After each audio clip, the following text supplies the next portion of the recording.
Guys, இந்த உலகத்தில் multinational company பெரிய பெரிய பணக்காரங்களாம் யாரை வச்சு தெரியுமா பணம் சம்பாதிக்கிறாங்க? நம்மளை மாதிரி அடித்தட்டு மக்களை வச்சு தான் பணம் சம்பாதிக்கிறாங்க. நம்மளை ஏமாத்துறது மூலயமா அவங்க செம்மையாக சம்பாதிப்பாங்க. இதில் நிறையா வகையில் அவங்க பண்ணுறாங்க. முக்கியமாக எனக்கு தெரிஞ்ச ஒரு ஸ்கேம் என்னன்னு நான் சொல்கிறேன். நம்மளை கெமிக்கலை சாப்பிட வச்சு நம்ம உடம்பை கெடுத்து கெமிக்கலையும் நம்மகிட்ட விற்றுருவாங்க. நம்ம உடம்பை கெடுக்கிறது மூலயமா அந்த கெமிக்கல் விற்ற கம்பெனிக்காரனே ஒரு மருந்து கடை ஆரம்பித்து அந்த மருந்தையும் வாங்க வைப்பான். அந்த பக்கம் அவனே லைஃப் இன்சூரன்ஸ் போட்டு அந்த இன்சூரன்ஸையும் பர்ச்சேஸ் பண்ண வைப்பான். அது எப்படின்னு தெளிவாக ஒரு நிமிஷத்தில் சொல்கிறேன். ஒரு புகழ்பெற்ற நடிகை வச்சு ஒரு கெமிக்கலை நீங்கள் காலையில் பழுத்த வச்சிங்கன்னா உடம்புக்கு நல்லது, அதில் உப்பு இருக்குது, மஞ்சள் இருக்குன்னு. அதில் உப்பு இருக்கிறதுக்கு டேரெக்டாகவே நாங்கள் உப்பு வச்சு தேய்ச்சிட மாட்டோமா? ஸோ அந்த கெமிக்கல் வயிற்றில் போகிறனால டயபெட்டிஸ் வராமல் என்ன செய்யும்? உடம்புக்கு நல்லதாக கெட்டதா? கெமிக்கல் போட்டால் கெட்டது. ஸோ அது மூலயமா மருந்து வாங்க போவீங்க. அந்த மருந்து கம்பெனியோடையும் அவன் டைப்பில் இருப்பான், அந்த கெமிக்கல் விற்றுவேன்.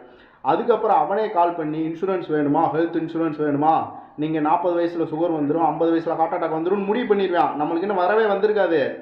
எப்படி முடிவு பண்ணுறான்னா, அவன் இறக்குற கெமிக்கல் எல்லாமே இந்த வேலையை 40-50 வயசுக்கு அப்புறம் செய்யும். அந்த காலத்துலேயும் நோயெல்லாம் இருந்துச்சு. நல்லா நோட் பண்ணால் நோய் வந்தாலே 80 வயசு 70 வயசுக்கு மேலே தான் வரும்.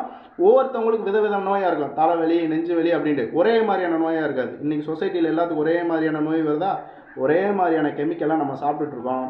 ஸோ உங்கள் வயிற்றுக்குள்ளே கெமிக்கல் சாப்பிட்றத, கெமிக்கல் போகிறத கொஞ்சம் கொஞ்சமாக நுப்பாட்டுங்க. உடம்பு ஆரோக்கியமாக வச்சுக்கோங்க. உடம்பு ஆரோக்கியமாக இருந்தால் தான் மனசு தெளிவாக இருக்கும். மனசும் மூளையும் தெளிவாக இருந்தால் தான் அவங்க என்னென்ன ப்ராடு வேலை பார்க்குறாங்க அப்படின்ட்டு அதில் நம்மளால் தப்பிக்க முடியும். இதில் ஏதாவது கருத்து இருந்தால் கமெண்ட் பண்ணுங்கள். அடுத்த வீடியோவில் பார்க்கலாம்.